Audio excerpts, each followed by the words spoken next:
Messieurs, dames, bonjour. Salut Anne. Ça va bien? Pour ce 3e numéro, je reçois Nabil Benyadir, le réalisateur des Barons, dont le nouveau film La Marche fait l'événement ce mois-ci en France et en Belgique. À ses côtés, l'excellente Anne Coussens, une comédienne aussi à l'aise sur les planches que dans les séries télé ou devant la caméra des cinéastes les plus exigeants. Confidence, info, primeur, sans oublier les visites sur les tournages, voici Home Cinéma, le magazine du cinéma belge. Brièvement, Anne, les gens te connaissent, t'es comédienne, t'as joué dans beaucoup de films, t'as un parcours assez classique. On a pu te voir notamment dans Illégal où t'as eu le Magritte. Nabil, toi, t'as vraiment pas un parcours classique.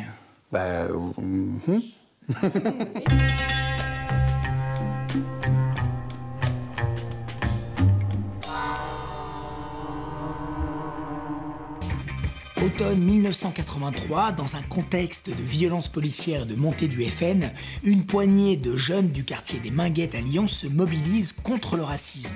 Leur idée, une marche pacifiste à travers la France sur le modèle de Gandhi. À l'arrivée, 100 000 personnes les rejoindront. L'histoire, la politique, mais aussi un casting hors pair, le baron Nabil Benyadir confirme qu'il voit grand et loin. Cadeau. Tu veux que je fasse quoi avec ça? Faut bien qu'il paie pour ce qu'il t'a fait. D'accord, j'ai compris. Mohamed! Après, tu le butes? Mais c'est pour toi, c'est pour te venger, Mohamed. D'accord, tu veux me manger. Tu vas buter tous les racistes de France. Bah, s'il faut, ouais. Bah, t'as du boulot. Alors moi, je connaissais la fin de l'histoire. Je connaissais les 100 000 personnes à Bastille. J'ai toujours cru que c'était un rassemblement, moi. Quand on m'a dit que c'était 4 mecs, entre autres, qui avaient décidé d'organiser une marche après avoir vu le film Gandhi, d'Attenborough avec Ben Kingsley, je trouvais ça formidable, quoi. Qu'on dirige pas Jamel Debbouze comme Olivier Gourmet, déjà. Olivier Gourmet, il a lu le scénario, il m'a répondu très vite. Je l'ai appelé tard, mais il m'a répondu très vite. On va conquérir le cœur des Français et on va lui faire prendre conscience que son visage a changé. Martin Luther King l'a fait. Gandhi l'a fait. C'est-à-dire ces jeunes de la cité de Vénissieux, la cité des Minguettes, après ce qui est arrivé, plusieurs bavures policières, comme on disait à l'époque, ont décidé de faire cette marche et donc ils avaient besoin d'un soutien, d'un appui. Et il y avait ce prêtre qui était très proche d'eux. Et il s'est vraiment investi dedans, sur ce personnage de Dubois qui a vraiment existé, qui s'appelle Delorme. Il l'a pris à bras-le-corps et c'est vraiment un acteur extraordinaire. C'est un bûcheron, c'est un ouvrier, le mec. Mais Nabil, c'est un bosseur, donc c'est quelqu'un qui a travaillé son projet, son sujet, son découpage, qui a travaillé avec Dany, le chef-homme, avec son équipe avant de démarrer. Ça se sent, on sent une assurance libre, c'est-à-dire que tout peut encore arriver. Et puis le reste, c'est vraiment des rencontres. Charlotte Lebon, Loubna Zabal, depuis très longtemps, j'ai toujours voulu tourner avec elle. C'est une marche contre le racisme et pour l'égalité. Bonjour. Tu viens pour la marche? Moi, mon fils, je le connais mieux que toi. C'est une feignasse, ça boit rien. Je suis sûr qu'il est capable de le faire. Ah ouais? Tu es capable de faire ça, toi? Ouais. J'avais de vagues souvenirs, j'avais 10 ans à l'époque. Et puis j'ai tout de suite été très emballée et très touchée, voilà. Parce que 30 ans plus tard, on est au même point et même pire. Nous allons traverser 55 villes. Bah, bienvenue! Parcourir 1200 km. Ouais, je sais, on n'est pas très nombreux. Hein, je suis même tout seul. Tu marches, Farid? Non. Farid, s'il te plaît. Moi, je suis là, il pleut, ils sont plus mes pieds. Ah, t'en as de la chance, parce que nous, on les sent, tes pieds, hein. Je me dessape comme ça, normal, devant tout le monde. Ouais, ça dérange quelqu'un, je me déshabille ici ou pas? Non. Quand Loubna est dans son personnage, elle n'en sort pas beaucoup. Je crois elle sort du personnage à la fin du tournage, je pense. Je l'admire parce que c'est un vrai capitaine, quoi, je le dis souvent. Et puis c'est un capitaine qui arrive à garder son équipe à flot tout le temps, parce que même si nous, autour, il y a des jours où on arrive, on est fatigué, il fait froid, voilà, il arrive, il arrive à mettre la pêche, à donner la pêche à toute l'équipe, à donner de la bonne énergie, à faire sortir tout ce qu'on a de bon en nous, et il reste d'humeur égale. Je tourne pas chez moi, je tourne pas à Molenbeek ou à Forêt ou à Scarbeck. Et c'est 10 comédiens tout le temps. Et voilà, et c'est des gens qui n'avaient pas spécialement tourné entre eux. Olivier Croisé, voilà, encore Jamel et Olivier Gourmet dans le même plan, c'est super. Qu'est-ce que tu fais là, toi? Ben, je vais marcher avec vous. On va marcher ensemble. On va tous marcher pour le racisme Et contre tous les trucs que vous avez dit là, les... J'avais rencontré Jamel à l'époque des Barons, parce que c'était un fan des Barons. Je l'ai rencontré à Bruxelles. Il avait demandé à me voir. Et puis, petit à petit, on se reniflait un peu de loin. On l'a envoyé le scénario, ça l'a plu, on a discuté, on a travaillé un peu ensemble aussi dessus. Et puis voilà. Mais quand Jamel est là, il est là. C'est-à-dire que c'est quelqu'un qui est très occupé. Mais quand il est là sur le set, il est vraiment là, il est totalement là. Et c'est un vrai bonheur de travailler avec lui. Il n'y a pas d'ego. Il ne peut pas y avoir d'ego sur ce film, c'est impossible, quoi. C'est d'abord un film choral et chacun est là pour avancer le même message, quoi. Je suis ravi qu'avec une histoire pareille, on puisse en faire un grand film populaire dans le sens pour tout le monde. C'est une marche propre. Et puis je suis plus propre que toi. Mais bien sûr. Dans la vie, il faut savoir pardonner. On est là pour marcher, on est là pour discuter, les mecs. Oh, égalité. Preuve dans leur pays, c'est melon. Tu risques rien. Toi, ta tête, c'est un gilet pare-balles. C'est pas vrai, peut-être, avec tes grosses aspirines. Qu'est-ce que tu connais du racisme? Et je connais mieux que toi le racisme. Ça va trop loin, François, on n'y arrivera pas. Le cœur des gens s'est fermé. Il est temps de dire stop! Stop à la haine! Vous allez me l'arrêter, cette marche. Je salue la France de toutes les couleurs. Nous avons décidé de marcher. Est-ce que c'est le bon choix? On n'en sait rien.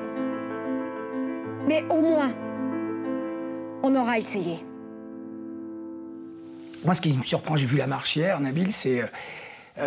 parce que le fait divers est quand même assez extrême et radical. Ce que t'en as fait, c'est une espèce de truc à l'américaine, pratiquement.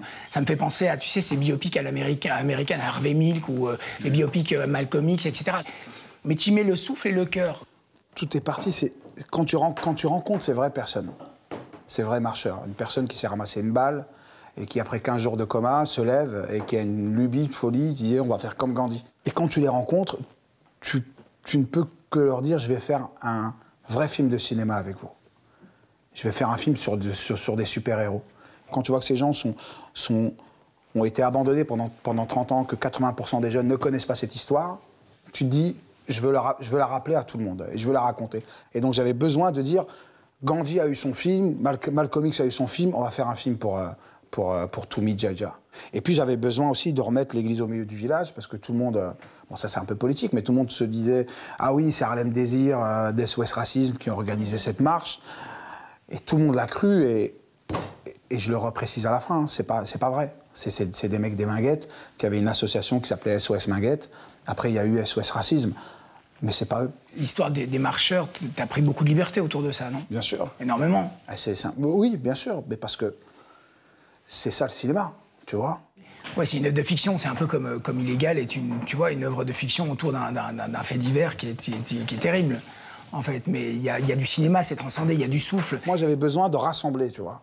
Et c'est tellement rare des moments où que j'ai pu partager avec ma famille, que c'est toujours un truc. Alors je me censure pas, il y a des scènes violentes dans le film, c'est des moments très très durs, mais j'ai pas envie de m'oublier là-dedans.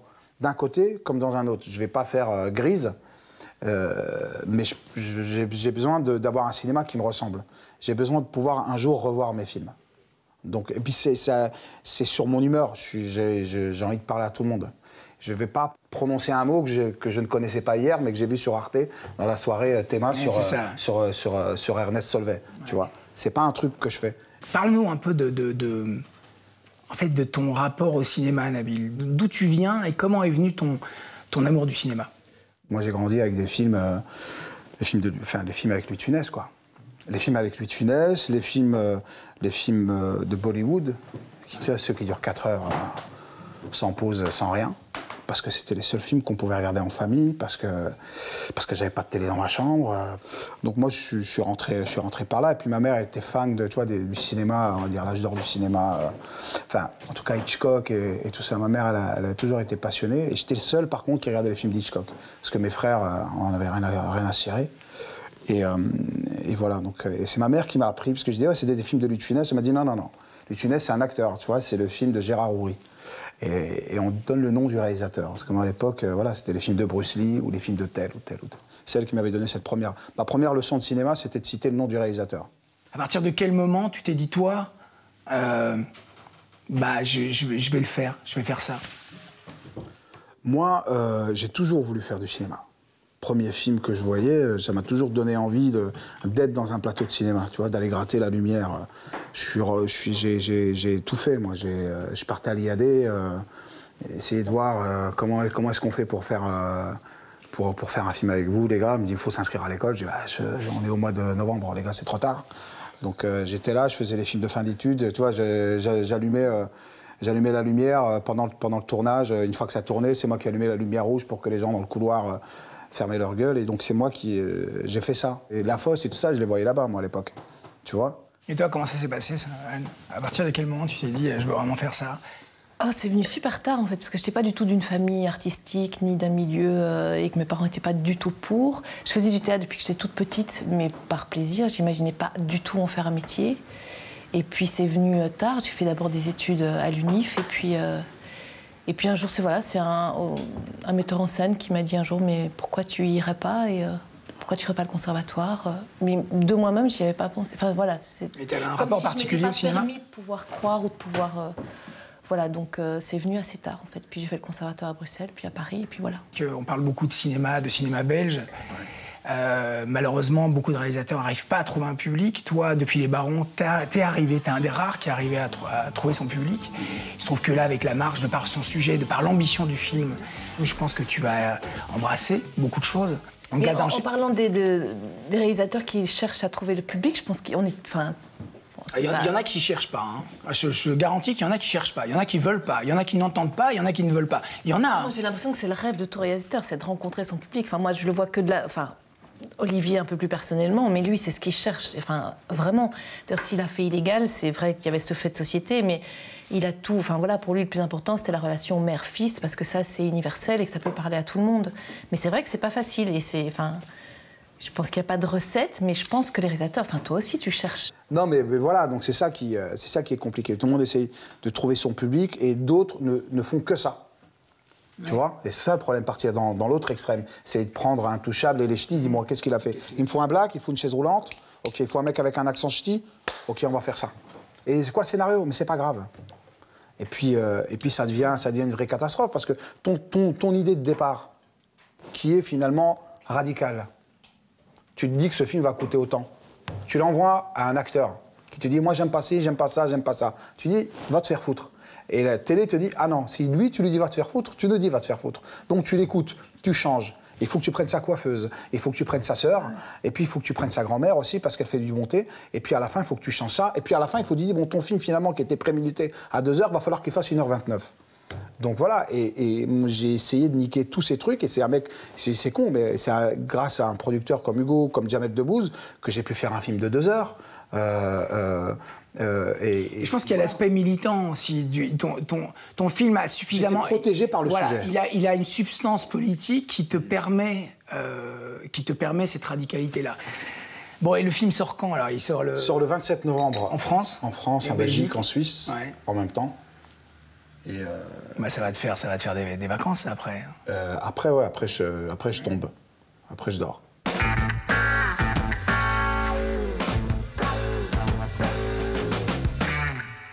T'es un papillon, toi? Oui. Mais comment ça fait pour voler les papillons? Laisse-la tranquille, Bibi. On a aussi une tortue. Oh, t'es gentil. C'est trop petit. Non, c'est pas trop petit. C'est parce que je suis enceinte. Elle prétend qu'elle a une relation avec vous. C'est préférable qu'elle ne vienne plus travailler ici. On a fait l'amour, toi et moi? Mais si t'as fait ça, c'est pas le Henri que je connais. C'est quoi l'Henri que tu connais? Je ferme, je m'en vais. Je veux venir avec toi. Je suis majeure. Le mois prochain, il y a le film événement qui s'appelle Henri, le nouveau film de Yohan Moreau, qui était à la quinzaine des réalisateurs, je crois, ouais. Qui a fait la fermeture. C'est le film événement du mois prochain, on va en parler pas mal. Je voulais juste vous communiquer un peu notre joie, en tout cas de parler de ce film et de Yolande, parce que Yolande, c'est un personnage complètement hallucinant, quoi. Mais j'adore, parce que justement, ce modèle d'intégrité et puis cette folie, quoi. On en reparlera donc. On en reparlera. Oui. Comment vous appelez? Rosette. Rosette, très bien. Alors Rosette, tu vas, je préfère te tutoyer. Alors Rosette, faut mettre le couvert. T'as déjà fait ça? Oui. Alors tant mieux. Alors, en principe, on sera 38 ou 40. Je dis bien en principe parce que Robert et sa femme n'ont toujours pas confirmé. C'est quand même pas difficile de dire je viens pas, enfin bon, soit. Donc, si tu en mets 6 de chaque côté, ça nous fait 12 par tablé, ce qui nous fait 12 fois 3, 36, ce qui serait parfait si Robert et sa femme ne viennent pas, mais qu'on ne peut rien prévoir, on est obligé de prévoir par nous-mêmes. Donc, tu en mets 7 de chaque côté, ce qui nous fait 14 par tablé, 14 fois 3, 42, et c'est beaucoup trop. Mais, c'était sans compter les angles morts. Donc tu en mets 7 de chaque extérieur et 6 de chaque intérieur, ce qui nous fait 7 fois 3, 21, plus 6 fois 3, 18 et 4, 39. Le compte est bon. Rosette, ton avis? Oui. T'es la femme d'Olivier de Massé de Passe. On n'est pas mariés, en France. Enfin, vous avez des enfants ensemble. Oui. Vous vivez ensemble depuis longtemps. Vous avez fait plein de films ensemble, les courts-métrages, les deux films d'Olivier. Comment ça se passe, votre collaboration? On s'est rencontrés, en fait, sur son film de fin d'études, à l'IAD. Et c'est vrai que ça a été une très chouette rencontre, mais voilà, après, notre histoire d'amour est venue beaucoup plus tard.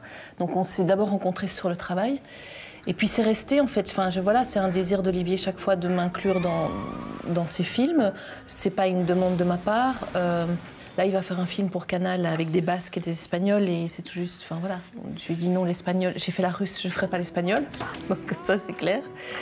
Ce qui est chouette, en fait, je pense, c'est la franchise qu'on a. On s'est toujours parlé très franchement. Donc, quand il m'apporte quelque chose et je lui dis c'est de la merde, ben voilà, c'est de la merde. On se le dit.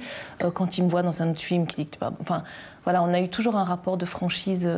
Et donc, mais c'est bien pour nous pour avancer. Enfin, voilà, je sais que c'est la seule personne vers qui je peux me retourner et qui va réellement me dire ce qu'il pense. Vous allez continuer à travailler ensemble, j'imagine? On s'entend mieux dans le travail que dans la quotidienneté. Donc... non, je rigole. non, quand on se dispute, c'est pas sur un plateau, c'est parce qu'il n'a pas fait la vaisselle ou... Voilà, donc... Sur les plateaux, ça va bien en général.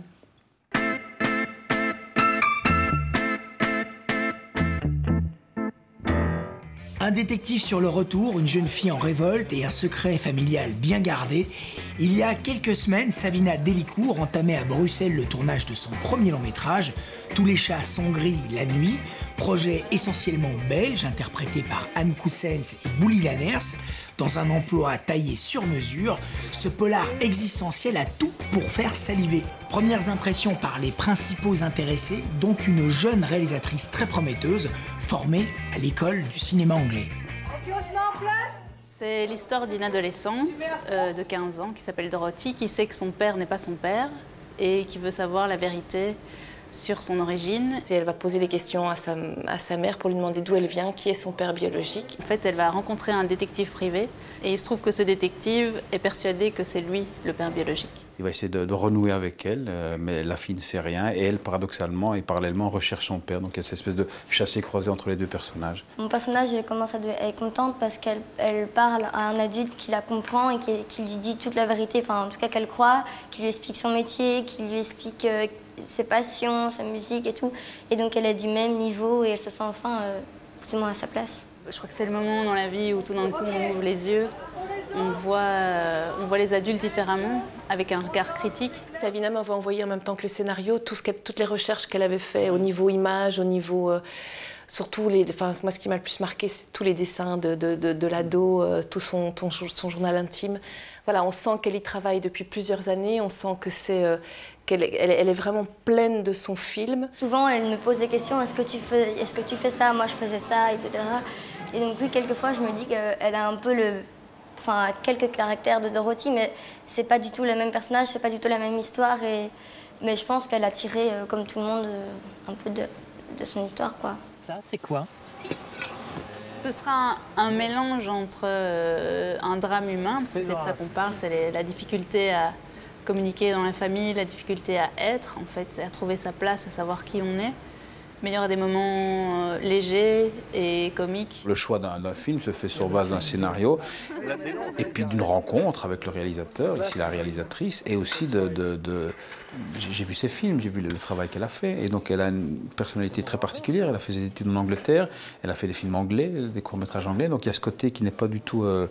qui ne ressemble pas du tout à un film français que j'aime beaucoup. J'ai l'âge du personnage, il y a tout ce problème qui se pose sur la paternité, sur le temps qui passe, sur les gens qui disparaissent. Voilà, il y a plein de choses qui me sont proches dans le personnage de Paul. Et donc j'ai été touché par ce personnage-là. C'est un beau personnage. Limite, de nouveau, qu'on était face à vous. Qu'est-ce que ça change tout. Ça s'est bien passé sur tous les Chasseurs Gris? Oui, très bien. C'était une belle découverte. Je pense que j'ai entendu que le film c'était un peu guérilla. Hein, ça a été. C'est 100% belge. Ouais. Je pense que Savina a mis 5 ou 6 ans à le monter. Ouais. En fait, elle a un parcours particulier. Elle a fait l'IAD, mais après, elle est partie faire un master en Angleterre. Elle a travaillé beaucoup là-bas sur des séries. Donc, c'est vraiment une réalisatrice aguerrie, en fait. C'est son premier long métrage, ouais. Mais tu sens qu'elle a vraiment le sens du plateau, de l'équipe. Enfin, voilà, elle entoure son équipe d'énormément de tendresse. Et on sent le plaisir. Alors, je ne sais pas si c'est le fait que ça fait 5 ans qu'elle a pris pour le monter, mais elle avait l'air tellement heureuse d'être là, tellement. Voilà, et malgré les conditions difficiles, c'est resté... Mais 5 ans pour un premier film, tu sais, c'est une bonne moyenne. Hein. Oui. C'est une bonne moyenne, en fait. Qu'est-ce que t'en penses, toi? Oui. T'as mis combien de temps pour faire Les Barons? Plus de 10 ans. Ouais. 11 ans. Ouais, j'ai commencé, j'ai écrit dans un garage, quoi. Donc, oui, je compte 5 ans pour le monter, hein, je compte pas l'écriture. Ah non, le monter financièrement? Le monter financièrement, oui. Ah, ça a pris 3 jours. Ouais.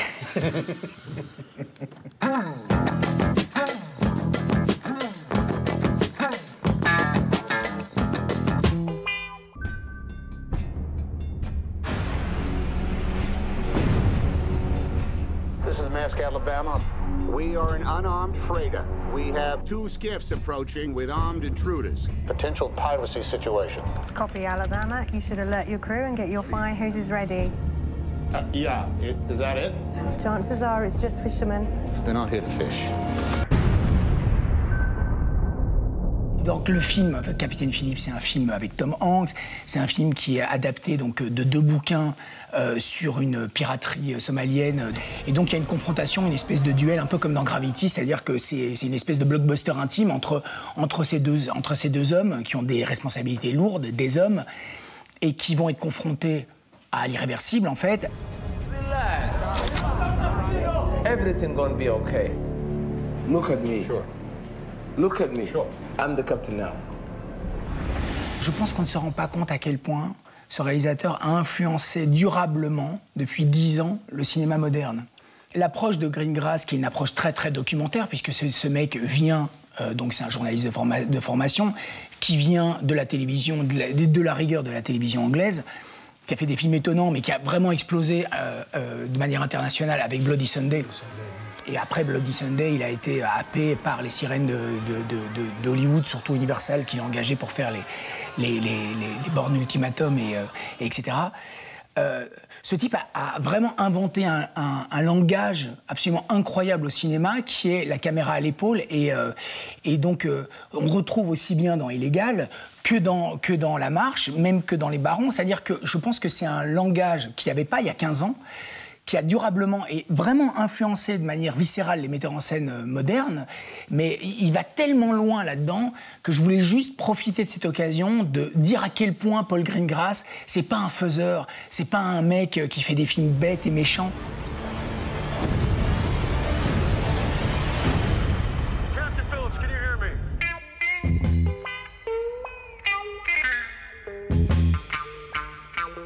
Présente Marie. Bonjour Marie. Bonjour à tous les deux. Marie qui est là tous les mois pour nous parler de l'actualité du cinéma. Oui, l'actualité du cinéma de ce mois de décembre est assez riche.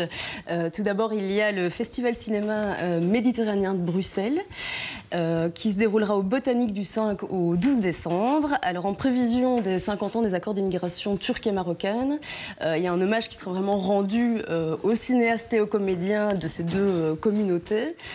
Parmi les 9 films belges, eh bien, il y a votre nouveau film. Ah ouais? Ben oui, mais vous n'étiez même pas au courant. Voilà. Autre actualité qui m'a marquée, c'est le Bifilm Festival, un festival tout à fait belge du 26 au 30 décembre au Palais des Beaux-Arts et à la Cinémathèque notamment. Alors il y aura des films belges, bien évidemment, aussi pas mal de courts-métrages, notamment tous les courts-métrages qui sont nommés pour les Magritte du cinéma. Magritte du cinéma qui arrive tout prochainement, hein, en février. Si vous êtes professionnel du cinéma ou de l'audiovisuel comme vous deux, vous pouvez dès maintenant et jusqu'au 15 15 décembre vous inscrire à l'Académie André Delvaux. Voilà, et en tant que membre, puisque vous l'êtes, ça vous donne la possibilité eh bien, de voter pour les lauréats, pour les lauréats des Magritte du cinéma. Le public non professionnel, lui, peut élire le Magritte du premier film. Donc pour ceux qui sont intéressés, si vous avez des amis qui le sont, il suffit de se rendre sur le site des Magritte, en fait. Et si vous n'avez pas découvert les films qui sont en lice, eh bien, on peut les découvrir en séance de projection dans plusieurs ciné-clubs partenaires. Et également, vous pouvez les découvrir en vidéo à la demande sur le site Univers Ciné, sur vous aussi, en séance de rattrapage. Donc tout le mois de décembre, ils seront proposés à prix réduit. Donc pas d'excuses pour ne pas participer. Cerise sur le gâteau, c'est que 2 votants vont être tirés au sort et pourront peut-être du coup gagner une entrée, une invitation pour la cérémonie des Magritte. Donc voilà. Ben bon, voilà, voilà une bonne émission qui se termine. Merci Marie. Ben, merci à toi. Merci Anne. À vous. Merci Nabil, bonne chance pour tout, bonne mère pour le film, vraiment. Je suis sûr que ça va bien se passer. En tout cas, merci beaucoup à tous les deux d'avoir été là.